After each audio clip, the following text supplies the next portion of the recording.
अनुपमा में बापूजी और वनराज के रिश्ते को देखकर होने वाले हैं फैंस काफी ज्यादा इमोशनल।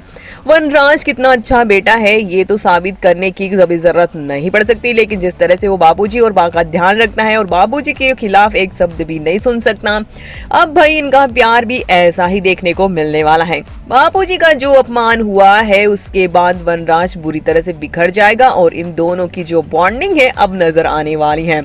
वनराज इस तरह से टूटेगा कि उसके बेचारे के खुद के भी होश खो जाएंगे। एक तरह से शो में तूफान ही आ जाएगा और इसी बात का डर अनुपमा और बा और काव्या को भी है कि जब पता चलेगा वनराज को कि उसके पीछे से बापूजी का इतना अपमान हुआ है तो वो इसको बर्दाश्त बिल्कुल नहीं करने वाला है, और वो भी जब उनकी माँ ही इसकी वजह बनेगी।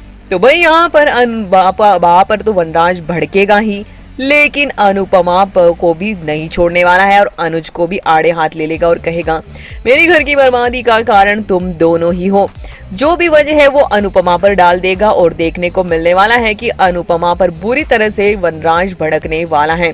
बापूजी की और वनराज की बॉन्डिंग तो अलग देखने को मिलेगी ही। बापूजी को मनाने के लिए वनराज घुटनों पर तक बैठ जाने वाला है, कान पकड़कर माफी मांगेगा। बापूजी के अपमान के लिए उनसे काफी माफी मांगने के बावजूद बापूजी इतनी आसानी से वनराज के साथ नहीं जाने वाले हैं, क्योंकि वो साफ कह चुके हैं बात से कि वो उनके साथ बिल्कुल नहीं रहेंगे। और यही वजह बनेगी कि वनराज बुरी तरह से टूट जाएगा और अनुपमा पर अपना गुस्सा निकालेगा, क्योंकि बा और काव्या भी काफी कुछ वनराज को भड़का देते हैं और कह देते हैं कि ये सब कुछ अनुपमा की वजह से हुआ है। अनुपमा ना घर छोड़ती हो ना ये सब तमाशा होता और इसकी वजह से ही वनराज अनुपमा पर भड़कते नजर आएगा। और यही वजह बनेगी कि अनुज यहाँ पर अनुपमा की बेइज्जती बर्दाश्त नहीं कर पाएगा और वनराज को मुंह तोड़ जवाब दिखे देगा।